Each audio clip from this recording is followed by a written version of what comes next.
Yes guys, what is up? Welcome back to a brand new video here today and some more F1 2020 driver career mode. Today we are here for my home race, the British Grand Prix, and you might be able to see on screen and also tell by the thumbnail, we are driving for Red Bull Racing. If you want to see how that happened guys, I'll leave a link to the previous episode up in the top right hand corner of the screen and you guys can go watch to see exactly how it all went down. But this weekend guys, we are here. You can see on screen the calendar moving forward and we have an invitational event on the 10th. And then we've got an upgrade on the 12th, and the next race is Silverstone on the 16th of July. So let's skip ahead and get down to business. So first and foremost, we're going to look at the upgrades. Now, the Red Bull already have an engine upgrade on the way, a minor one, so hopefully that will arrive soon. That's going to be the one that is scheduled, of course, before the next race at Silverstone. We then have the facilities, and within the Red Bull team, you can see things are pretty advanced with them, and everything is level 2 or above, which is pretty decent. We then move on to some more R&D stuff, and this time it's actually me buying an upgrade. So we had a few extra R&D points that carried over, so we do purchase a minor aerodynamic upgrade. And also the big one, our teammate, it's not Max Verstappen, it's actually Alex Albon, which I was very surprised by. And as it stands, Max Verstappen is out of Formula 1.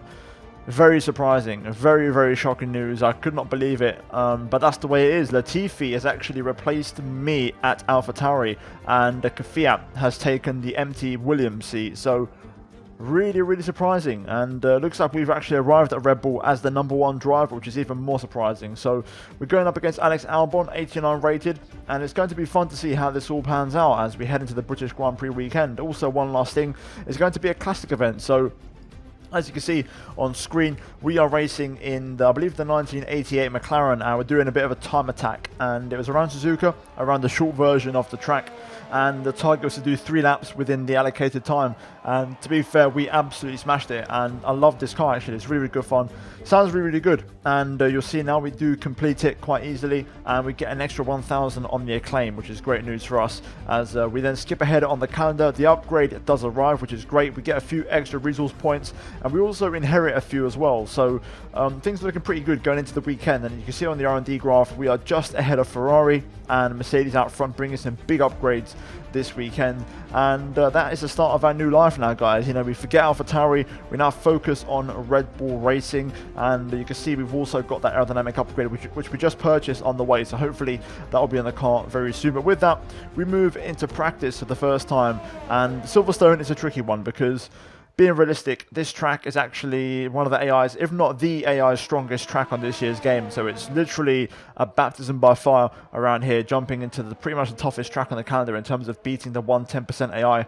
And to be fair, practice went well. The car felt absolutely awesome, and you can tell it feels like a top 3 car, especially in the slow speed corners. We had a really decent amount of R&D points as well, and things were looking very positive heading into qualifying. Until then, I realised, and you'll see now what I mean, I looked at the engine allocation situation and I thought to myself, you know what?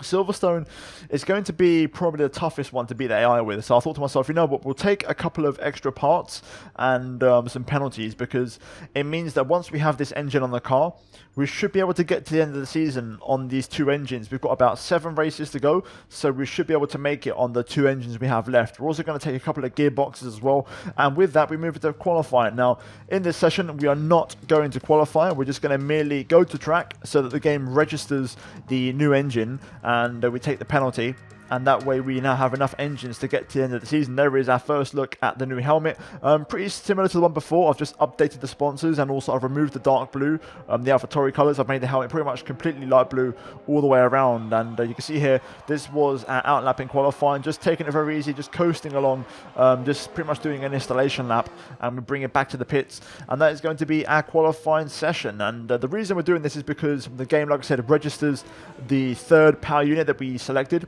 But after qualifying, I actually reverted back to spec number 2. So basically, we've got a brand new engine in the allocation if we need it. So you'll see now we're going to go back to the components that we originally started with, and that is going to be the plan now. So we can go flat out for the rest of the season, guys, and enjoy the final few races. But that is it for the engines. We're now going to move into the race. Welcome along then to Great Britain and the Great Silverstone circuit for today's Grand Prix.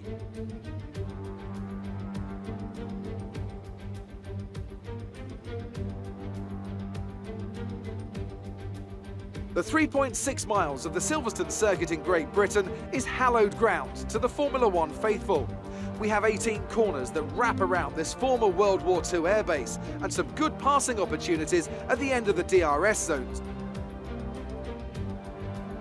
Anthony Davidson joins me again for the race today. Let's talk about Martinez. As ever, the threat of unreliability is never far away, and indeed they'll be starting out of position today due to a power unit component change. So it's going to be a difficult task to move forward from there. But on the bright side, at least those fresh components can help them maintain the power they need to come through the pack. I expect to see them take a more aggressive approach today to make up for the compromised start.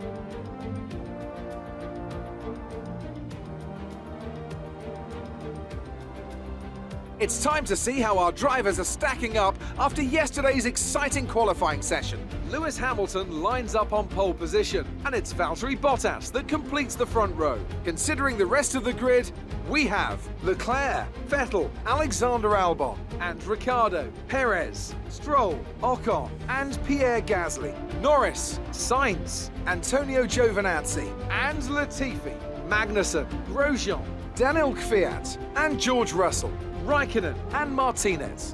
Which of these talented drivers will come out on top today? So first and foremost, looking at the strategy this race, we're going to be starting from last place. Therefore, we're going to start on the mediums and then go onto the soft compound tyres. Fuel-wise, we're going to run 0.2 more, so very marginally over the top of fuel. So we're actually going quite light in terms of what I like to run, and that's because I want to try and be aggressive and have good pace on those medium tyres. But with that said, we now move into the start of the race, and here we go then. The lights are coming on for my home Grand Prix here at Silverstone.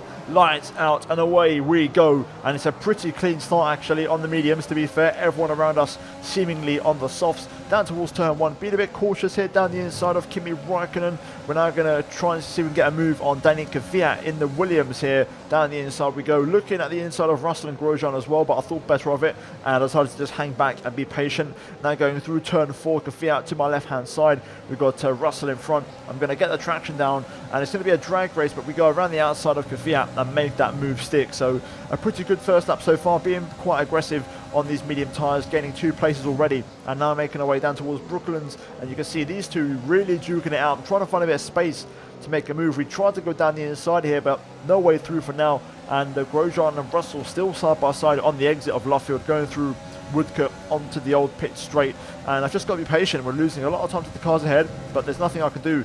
We're now going to go around the outside of turn one. We're going to try and squeeze through here on Russell. We use some overtake. Can we get Grosjean as well into Maggots and Beckett? Oh yes we do, around the outside, inside through the next corner, and that is a brilliant double overtake. What a move on the medium tyres, getting past both of those guys, and luckily they don't challenge us down towards Stowe, so we hold on to P16. Now what an incredible double overtake that was, as we now cut on to lap number 3. Now DRS of course at this point is enabled, and we are now behind Kevin Magnussen in the other Haas, and we have DRS on him. So this is going to be a very straightforward overtake mode engaged, and some rich mix. We're going to pull to the inside and make a move on the Ferrari powered Haas. Down the inside we go, and it's a nice easy move up into P15. And up until this point, things were going pretty well. We then had a bit of a struggle for a couple of laps where we tried to catch Latifi, but we wasn't able to get within DRS of the AlphaTauri driver, so we had to just kind of hang back and be patient. I was trying my hardest, but we just couldn't get close enough, and we skipped all the way onto lap now, the start of lap number 6. And you can see the gap is 1.1. I just can't quite get into that window as we get a warning for a yellow flag here. What's happened in turn 1? Looks like we've got a car that spun. Is it a Ferrari? It's Sebastian Vettel. He spun at turn 1. Something's happened to the Ferrari driver, and we're up to P14. Let's get a quick replay of that to see exactly what happened to Sebastian Vettel. And here we go then on the replay through the final corner. He's being challenged by Leclerc, it looks like, around the outside of Ricciardo as well. Yes, it is. 3 wide into turn 1. That's not going to work. Surely not. And there's contact, and Vettel gets the short straw, and he gets spun round, and he is backwards at turn 1. Well, technically sideways, but you get what I mean. He's out of shape, and there we go around the outside and make a quick move on Sebastian. So we're ahead of the throw for now as we move on to lap 7, but that was definitely not what I expected, as Benalla goes for the spin. Of course, not his fault. He got caught up in a 3 wide moment there. Either way, Seb was trying to get back past, and you know how fast the Ferrari is on the straights. I thought he'd go for it here, to be fair, and I wasn't too bothered about defending because ultimately Seb is a lot quicker than me, and he wasn't quite able to make the move stick. So I was able to hang on for now, but the plan wasn't working. So I thought to myself, you know what? I'm going to let Sebastian Vettel go past. We're not going to defend. We're not going to use any overtake or rich mix. We're just going to let Sebastian go for the move. And hopefully, if we can stick with Sebastian, with the DRS, he can drag us towards Latifi, who's now 2 seconds up the road, and we can try and connect to that train of cars, which is really, really long, and hopefully that will give us some points. So that was the plan.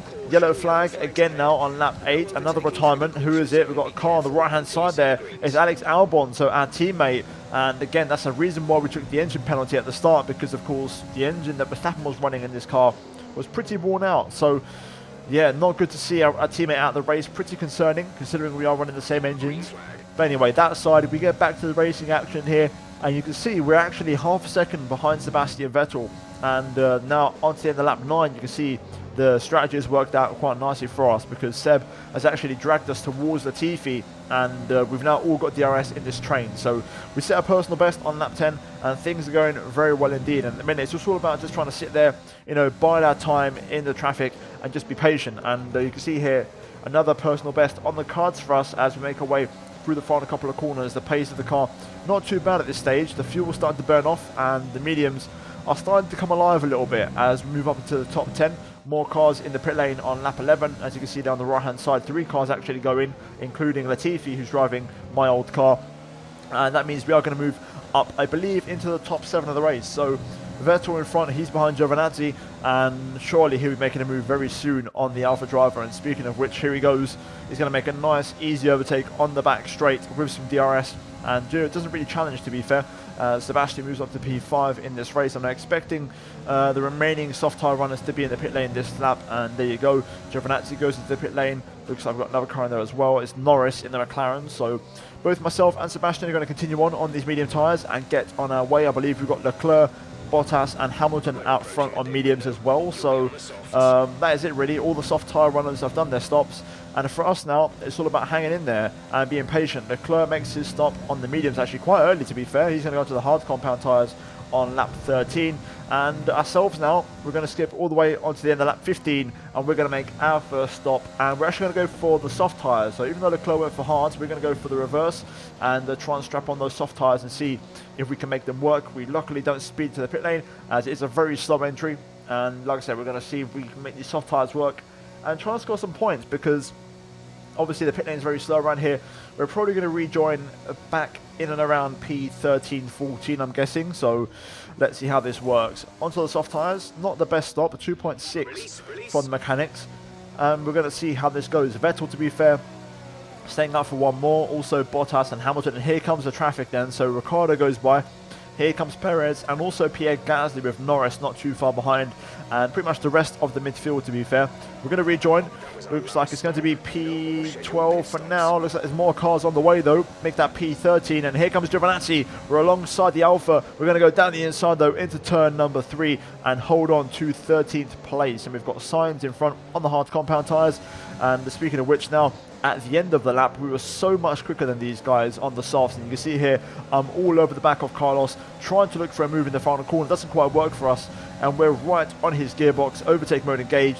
We're literally pushing him through the first corner. We do take a bit of a corner cut there, as I couldn't quite see the apex as we're so close to Carlos here. But down the inside we go into turn 3, and we make a nice easy move up into P12. So there we go. Just 2 more places to go, and we are in the points. Up next is Nicholas Latifi driving in my old Alfa Tauri car. So let's make the move here. Purple sector 1 on this lap, and we're all over the back of him going through the S's. And we're going to see if we can try and get a nice clean exit out of Chapel onto the hanger straight. DRS and overtake engaged. And here we go to the right hand side. Latifi leaves the inside wide open, and we're going to take that down the inside. We go on the brakes, nice and tidy, and up into P11. So again, making swift progress on these tyres as Leclerc sets a new fastest lap at 126.4 on those hard compound tyres, but we are on a pretty good lap ourselves here, and let's see what our lap is going to be as we cross the start finish as a 26.1, so 3/10 quicker and the new fastest lap of the Grand Prix. We now cut onto lap 18 here behind Lance Stroll, and look at this, everyone just swarming, moving all over the place, trying to get track position. As we go through the S's though, I'm going to try and go around the outside of Stroll here. What a move that is. A very cheeky overtake using the grip on the soft tyres, and now Ocon and myself are going to try and make the move on Perez here. Can we get the double overtake? as we go down towards Stowe. We're going to try and go for it. Ocon, though, gives us the squeeze. It's very, very close. We almost lose our front wing. We just hang on and keep our nose clean as we move up into 9th place in this Grand Prix. But my goodness me, that was really, really intense as we just about keep our nose out of damage. We then cut onto lap 19 though, and Ocon, Gasly and Norris all in front of us here. And if we can get past all three of these guys, we'll be in P6, and that would be a great result for us in this first race with the Red Bull team. And here we go then, lap 20. Norris was a little bit, Ocon was a little bit rude to us on that last lap, so I thought, you know what, we're going to try something different here. So I go very wide through turn 3, and we're going to try and get the run here. Now down the inside of turn 4, there is some contact as Ocon turns in, but I'm having absolutely none of it. That same thing is not going to happen twice, and we make the move up into 8th place in the British Grand Prix, and we can now begin our chase of Pierre Gasly. Now, I struggled quite a bit at this point. The soft tyres were starting to fade, and Gasly was getting that perfect DRS from Lando Norris up the road, so it was making it very hard for me to get the run and get the overtake on Gasly. So I had to be patient, to be fair, and the lucky break happened a couple of laps later, and it happened when Lando Norris actually ran out of energy and he was dropping backwards like a stone, and that allowed Gasly to get by, and we're going to use that to try and really close up to these guys here as we make our way into Stowe. Lap 23, 3 laps to go next time we cross the line, and I thought, you know what, let's go for it. Down the inside of Norris, big send on the brakes into the Veloce chicane. He was caught napping and saving energy, so I go down the inside, make a nice easy move up into P7, and we've now got Pierre Gasly left, and we skip all the way onto the last lap of the race. I saved a bit of fuel and some ERS, and it's all or nothing for this one as Lewis Hamilton picks up the win. Here we go through the S's. We're going to try and line up Pierre Gasly, my former teammate, for an overtake to finish P6 in this British Grand Prix. You can see Pierre, his light is flashing, he's got no energy left, so we're going to make a nice easy move down the inside and take P6 in the British Grand Prix. We've got Ricciardo there running in P5 in the Renault as we make our way down into the final chicane for the final time, and in the end, what a performance, guys. It's been absolutely special. From last to P6 in the British Grand Prix. I'll take that. All right, race over. Take care of the car on the way in.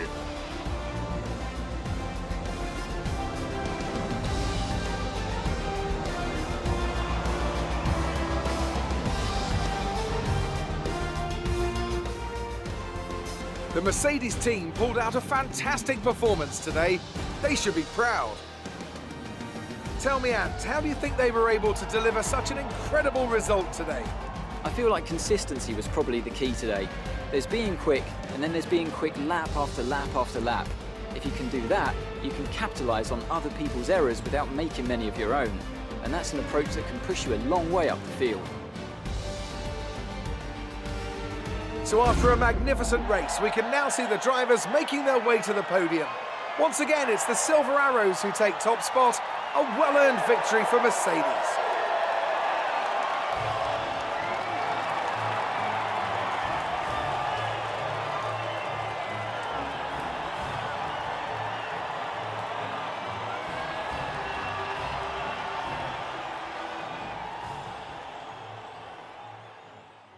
And here we go then, guys, looking at the final race results. It's Lewis Hamilton who picks up the race win, Bottas in second place and the fastest lap, and Leclerc rounds off the podium. Sebastian Vettel, fourth place for Ferrari ahead of Daniel Ricciardo, and to be fair, a good recovery from Seb to finish only 2 seconds behind his teammate considering the spin earlier on in the race.